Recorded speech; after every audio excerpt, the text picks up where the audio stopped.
I just thought that we could actually talk about pranayama. Be up for Well, that?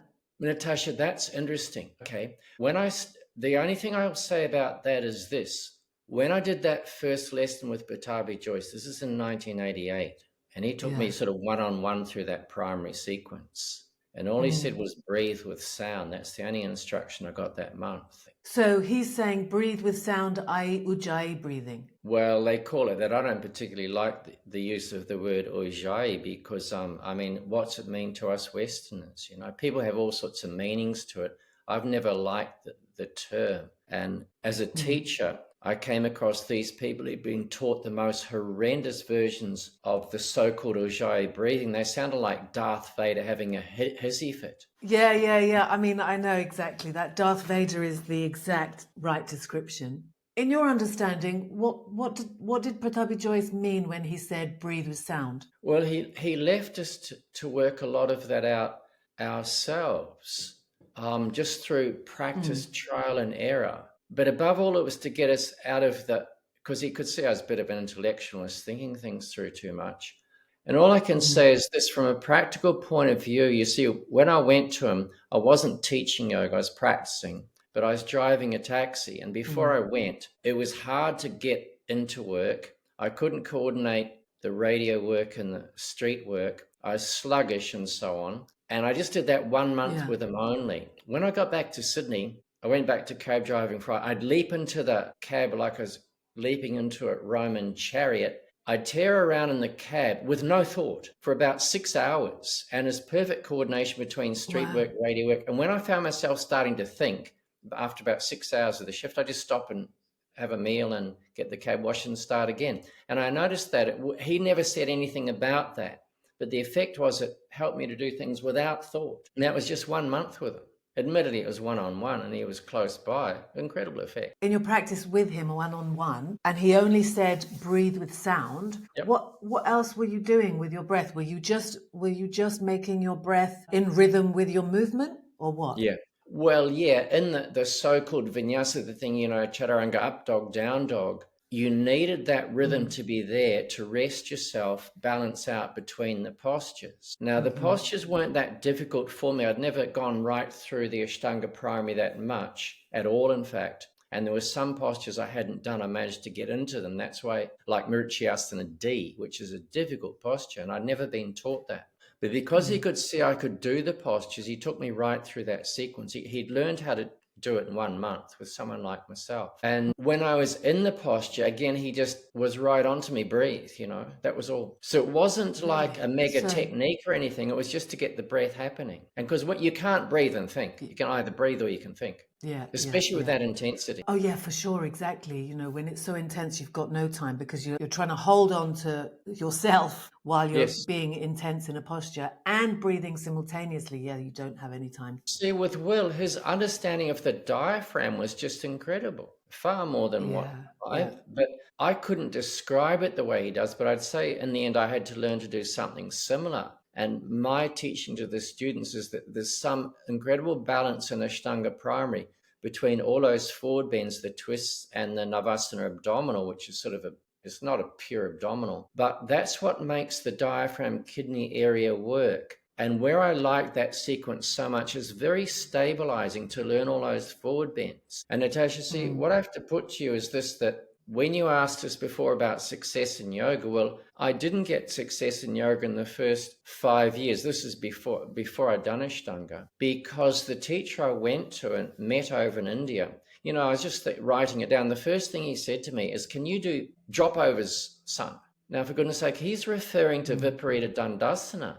Now, I just looked that up in the Ashtanga sequences, and for God's sake, that's the 18th posture of third series. And of course I couldn't, because he was just trying to impress me with his own knowledge. But the point was, when you start off doing those extreme back bends like that, it just throws you straight into an imbalance, which I never got out of, not over those 5 years of really intense practice. Well, with Will, you imagine if he asked a beginner to do a 60-meter free dive straight up, the person bloody will die. The very, very beginning of 1980, In fact, there was New Year at 1980. I've been teaching in Wellington for 2 years before that. And it was interesting, Natasha, because sometimes people would turn up in class. They could all do the standing posture. Like you could tell they'd been trained in standing postures. And I always said to them, who taught you this? And the answer always was Martin Jackson, because he had done 12 years with Mr. Iyengar and survived. And so those students had been taught by him when he was teaching in New Zealand originally.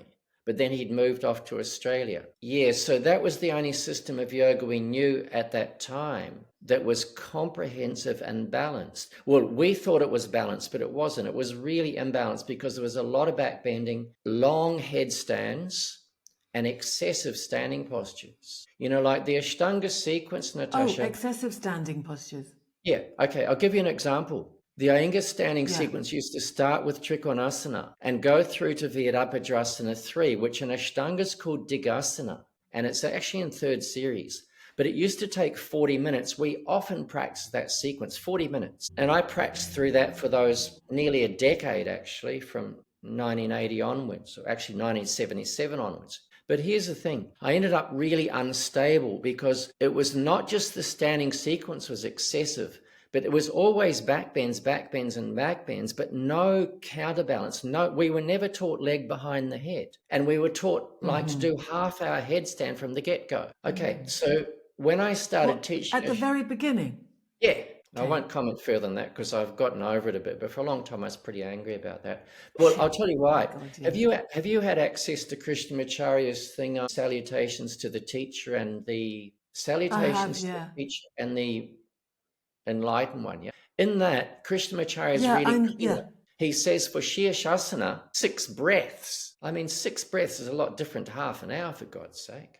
When I first read that, I was really angry for a long time. Stability.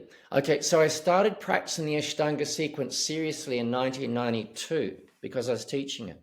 And about 5 years down the track and around about 97, I was walking along Crown Street here in Sydney, and I noticed how stable I was, like I was part of the earth, which for me at that time was a very unusual experience. And I thought to myself, so this is just from that standing Surya Namaskar standing sequence, and just hammering away at it over those 5 years. And I was really stable. For me, that was an unknown up to that point. And it's only a 20-minute standing sequence. Oh, the one in the Pattabhi Joyce Ashtanga yoga sequence, where you start with Padangusthasana and go through to... See, Virabhadrasana comes at the end. 10 postures, but so you don't spend a lot of time on them. Just 5 breaths, 5 breaths, 5 breaths, and you go through it, 20 minutes. And the reason I have so much confidence teaching it, even if you only teach those first 6 postures, because, see, Natasha, you'll understand this with your knowledge also. I think a beginner, we were taught in those years that to do yoga well, you had to get on the mat for 3 hours. I'm not kidding. Now, then when I learned the concept of the Gatika, which is, as you know, 24 minutes, if you go through that Ashtanga sequence like Pattabhi teaches it, 3 A salutes, 3 B salutes, and those first 6 standing postures going up to Parshvottanasana, that takes pretty much exactly 24 minutes. It's uncanny. And I would say if a beginner just approached it like that, no more, they'd become really stable. And for example, this is interesting. The first person to teach Ashtanga in Australia was Darby. You know who he taught for down in Adelaide. Someone in Adelaide was off to India and he wanted someone to cover his classes. So Darby said, look, I'll teach him, but I teach Ashtanga, you see. Now, when Darby learned from Pattabhi Joyce, all Pattabhi gave him was a lot of salutes because Darby was young and he was strong. A lot of salutes, but only the first 5 standing postures, and that's all he was given in the first year. And these days, Darby, he's pretty hard. I haven't met him. When he was in Mysore, I sort of let him be because he's obviously pretty hardcore. So he was given lots of sun salutations, A and B, and then he was only given the first 5 standing postures. And so I just want to pull up the point about that is that everyone is given what they need when they work on that level. Yep. And that's really important. So, for example, you... with your constitution, you were given something different. Like you were only given how many? No, I was given 5 and 5. Okay, right. Well, I went through the whole primary sequence. There are 10 standing postures because he could see that I could do the posture. Was it Martin Jackson that asked if you could do? He called them drop overs, but technically it's called Viparita Dandasana. He's referring to the headstand drop over. And Natasha, at that time I said to him, look, I can hardly do headstand. And so his response to that was, get into headstand, we'll drop you back onto the bed. And this is in the hotel room we were staying in. And why did he need you to do that? You know how we've been talking about gurus and cult leaders and stuff like that? Yeah. He liked to have people follow him. So I think in retrospect, and I don't have any disrespect to him, he taught me to do asanas really well. But he loved to be a bit of a group leader, and he liked to have people following him. And so I think what it was, he was trying to impress me with his particular knowledge of the yoga he'd been taught. Because to be fair to him, guess what? When he first did that headstand back bend, you might have to edit this out, because he didn't have a sticky mat in those days. He's on this, as you know what India's like, he'd be sweating away on a stone floor and maybe a ratty cotton mat. So he got into headstand back bend, and the guru stuck a cut-off billiard stick up under his lower back and said, "Stay 10 minutes, you come down, you puncture your kidney." That was his first experience of that posture, for God's sake. Well, back then it was all about teaching fear and adrenaline. And that's the guru thing. Yeah. That's the guru. And that's just been passed down. But I don't think that works anymore. Natasha, excuse me, it didn't work at the time. You know, I knew people back in New Zealand who knew him then, and they were concerned he was going to have a nervous breakdown. Because both he and the guru were pushing each other hard. It was a sort of a test of egos and stuff, and that doesn't work, you know. The long-term effect on him was not good. And so I feel for him, because he put his heart and soul into it for 12 years. He went every year for 12 years. So he knew the stuff really well. But I don't think it did him any good. It made him pretty insensitive to himself. And see, the reason I ended up imbalanced, because he was imbalanced. And so after 5 years of that sort of teaching, I was going backwards. Whereas after 5 years of the Ashtanga stuff, I became very balanced. You're still teaching Ashtanga now? Yeah. If you're teaching in a group class, how do you make sure that everyone gets what they need? Yeah, it's a good question. Look, I just keep the classes at the moment are small, which is not ideal, because of course you've got to pay the rent. But it means I can keep an eye on all the students, and if something comes up that I can see is not suitable for them, I let them know it's optional and give them an alternative. And fortunately, my colleague, who's the boss of the studio, is very much into that at the moment. She's gone away from the hardcore approach she was into 30 years ago, and can see that, you know, the students coming in now are a whole range of ages. It's not like they're all, teenage Brahmin boys anymore. So they're mostly women, and quite a range of ages. So of course it has to be adapted for them. Let me go back to what you started me off with that got me going, that this notion of succession. I want to come at it from a different point of view. From the Western occult school, you know, succession is actually, or success is from succession. It's a mathematical term. And this is where Ashtanga is actually quite good. Like you go 1, 2, 3, 4, 5 postures. You shouldn't really start off at posture 5, let alone posture at 78, which was what I was asked to do. If you go 1, 2, 3, 4, 5, you're going to get there really well. Success has many, many meanings, but to me, that's one of the really practical ones to keep somebody safe, especially when you're doing these very intense practices. And that's like what Will was talking about with his breathing and that free diving. I found it interesting how he said going down was pretty easy. Coming back up was the test. And like quite a lot of people will get into, you say even Ustrasana camel pose, students love to get into Ustrasana, and you watch them trying to get out of it.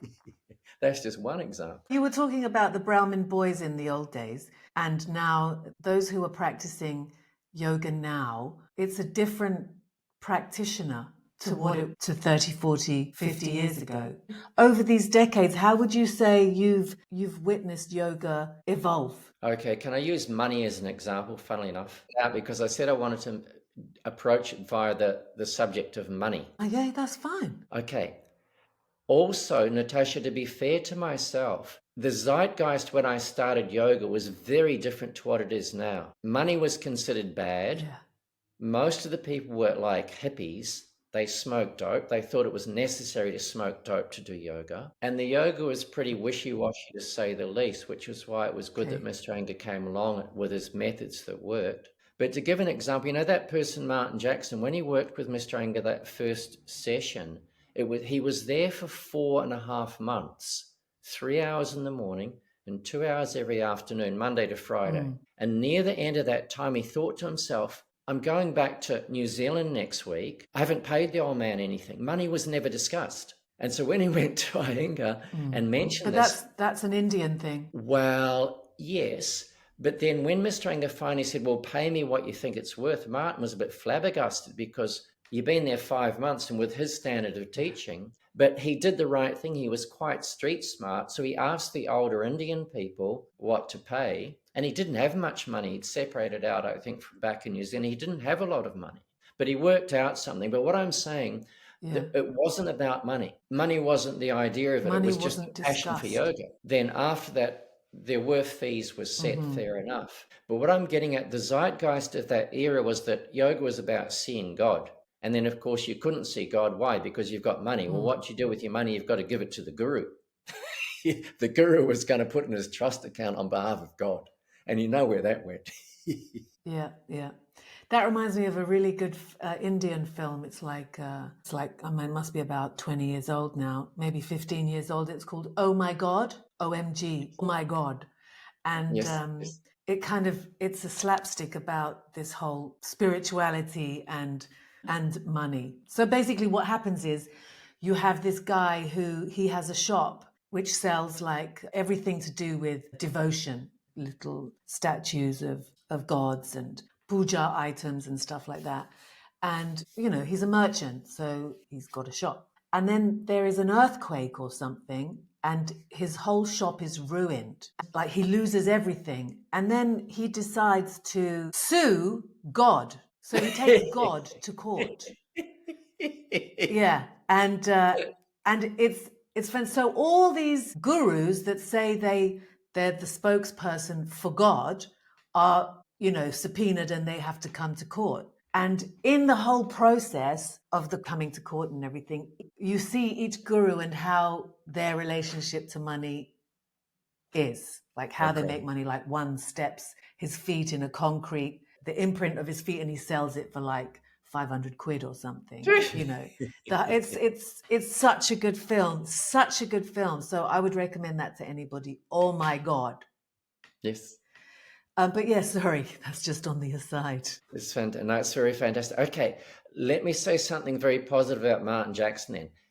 Even though he was pretty jolly intense with things, he knew those asanas very well. So when I'd started off in New Zealand, I said most of the people were pretty wishy-washy, dope smoking, and God knows. The people around Martin Jackson here in Sydney were leading people within the society. Some of them were artists, actors, writers. Others were some of the most wealthy people from up on the hill here, people in important administrative positions and so on, in education, etc. So he had some very, very good students around him. It became very, very practical and actually quite influential. It was his classes were the scene in the eastern suburbs at the time. And then in the next decade, in the 90s, of course, yoga became popular. Now, tragically, he actually died in 1990 from a brain tumor, which shocked me because he seemed like an immortal when I met him. Anyway, so I'm doing Ashtanga in the 1990s, and as it became popular, two things happened. And this is where money became a bit of a different thing for me. I wouldn't have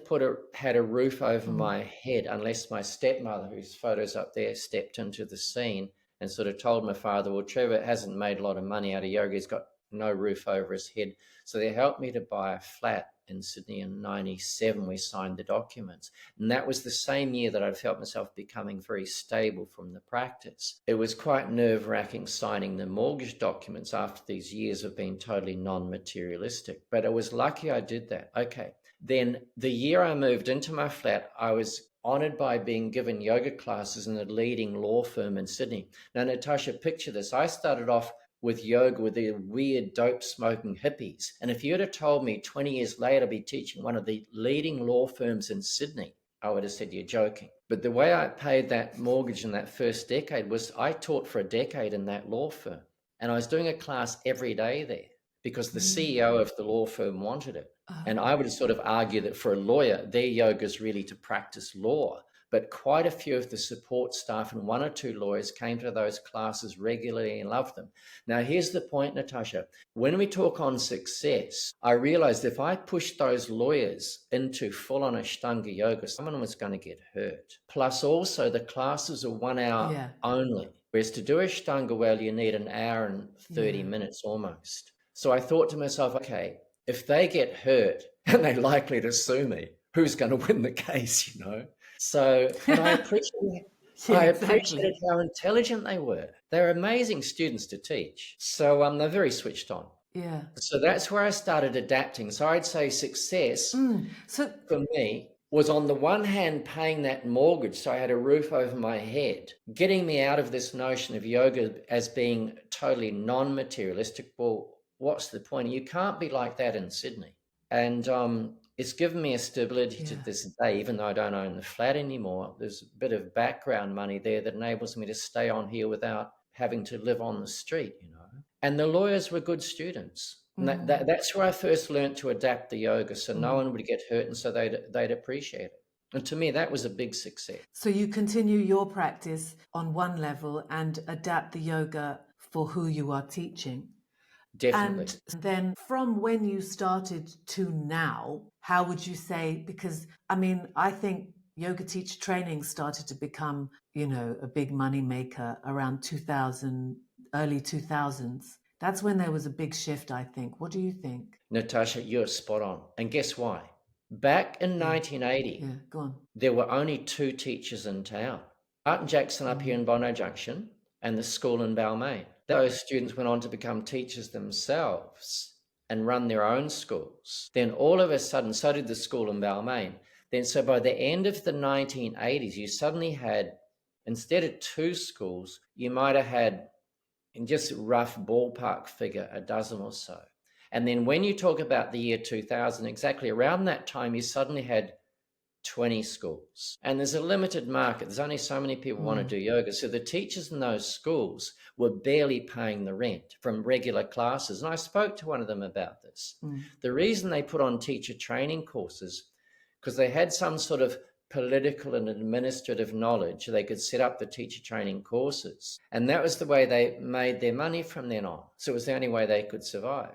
They were quite frank about it, one or two of them. Yeah, I kind of also remember around that time what was going on. There was a big shift because all of a sudden it was like, do you remember Uncle Sam? Uncle Sam needs you. Yes, like, yes. It was this kind of pointing thing. And that's how I felt they were trying to get you to do a yoga teacher training. Yes. Do you want to be a yoga teacher? And then all of a sudden, any practitioner, it was suggested that they become a yoga teacher, whether they wanted to teach or not. Yep. So I'm interested, actually, now that we're talking about it, I'm quite interested, where's it going to go? Because at some point we're going to have more yoga teachers than there are students. So does anyone make a living out of it, or does it become something else? Or do we go back to how it was, where it's not something that you charge for anymore? I don't know. I'm quite interested to see how it evolves now. Natasha, you're so switched on. Let's go through the 2 extremes then. Guess what? When I started teaching, guess how much the classes cost? This is 1978. Okay. I don't know, in dollars, I'm not sure. Okay. $2, about £1. $2 Australian dollars. Yeah. It was New Zealand at the time. Now, I found out that that was a controversial move, because just before I started teaching, guess what? Classes were $1. Why? Because yoga was looked on at that time. This was part of the positive aspect of the hippie era. Yoga was a spiritual subject. The teacher was doing it out of love, and the dollar was just a donation to cover the cost of the hall. So about the time I started teaching, the fees were put up to $2, because I don't think the teachers were covering their costs. Apparently it was quite controversial at the time. Now that was 50 years ago. Now around the corner from here, down at the beach there is a school running, apparently, I've never been into it. Guess what their annual rent is in Australian dollars? Okay, I tell you, I got such a shock. It's somewhere between 250 $24,000. No, it's between $250 and $300,000. I'm not joking. I got such a shock. What? Yeah. A year? Yeah. Oh my God. But that doesn't make sense. Yeah, it doesn't. So therefore, yoga's no longer yoga. What it is, you have to attract. You think how many students you've got to attract in just to pay the rent. Therefore, yoga's become different gimmicks, different entertainment, different types of music. And also, I guess, I will say, when we start off, there was a spirit of inquiry in yoga. What's this for and why are we doing it and so on? Whereas with this entertainment stuff, it's more, oh, do you feel good? you get a bit of a buzz. It's based on the old pleasure principle, which doesn't go anywhere in the end. So, yeah, because I know someone who knows the people running the school, and when he told me, I double-checked with him. I was really shocked. So then where do we think this is going to go? 200 to 300,000 a year. And that's just the rent. Yeah. Also, how many students are going through the doors to even keep it running? Well, I'd imagine they've got to have classes of 50 students at a time. I mean, like if I think about India in the medieval period, all arts, for example, they were all supported by patrons. The whole music fraternity was supported by the Nawabs and the royalty. So they didn't have to worry about things like that. And it was a very important part of the social structure, the culture. Yes. And I think, I don't know, I'm just thinking about it now, but I think that it's an important part of society and culture, and it should be in some way subsidized. It would be so great if it could be subsidized. Well, exactly. Well, see, Natasha, that's what that law firm was doing for me, because I had no overheads. What they paid me was what I used to pay my mortgage at the time. And that was also the good thing about the gym, because when I realized that running my own school, because I've always been quite idealistic and hopefully taught to a fairly high standard, it meant there were limits to how many students would come to the classes. And so my only way around that was to keep the overheads down. Whereas these mass classes is different. You're just trying to attract people. But going back to your point here, you see about the patronage. The reason Krishnamacharya got that yoga shala was because, and Desikachar told me this, that the Maharaj had a serious illness and Krishnamacharya was able to heal him. That's why he got given that little palace to use as a yoga shala. I think we need to go back to that, but also we have to be careful that it doesn't, it has to be, the patrons can't be the state, and the patrons cannot be the ones that are then going to make the money out of it. Because at the moment, what we're going through is that, anyone that helps anyone wants to actually make a profit. So are they really helping, or are they just, using charity as a way to make more money? This goes back to that point about no money being involved. At that time in 1980, I had a serious warning from a Western occult teacher. She was clairvoyant to the nth degree. She didn't want me to teach yoga. She said, if I was meant to be a yoga teacher, I would have been born in India. Now, she wouldn't take money off me for the readings she was doing for me because she felt that money would contaminate the whole process. And the early yoga teachers were the same, Natasha. They didn't charge money because they wanted yoga to work at that higher level, so to speak. And so these days it's gone the exact opposite, where yoga's just become an item for sale. The problem with that also is that our backdrop is hypercapitalism. And so it's separating the hypercapitalism social structure from the yoga teaching. This is another angle that really needs discussing. And also I'm talking to someone that I used to know from the first cult that I was in, Helen. And, she's had some amazing awakening experiences that she's been talking about on my channel. And she's ready to talk now about that more because we need this.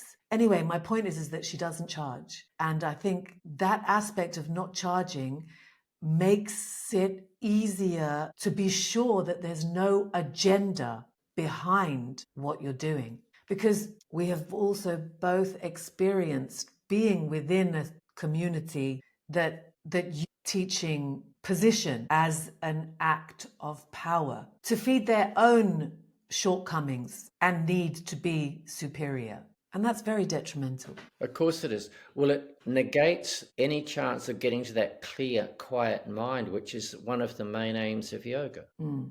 I do think that is another conversation, though. Of course. So maybe we reconvene and go deeper into that aspect of things at a later date, and perhaps even with some other people to join us. Oh, yeah. Well, you've got some really remarkable guests around you, so I'm happy to do that. Great. Thanks, Trevor. That would be great. And thank you all for tuning in. If you have any questions or you have any areas that you would like discussed, then please send them in any way or form that you like. See you soon.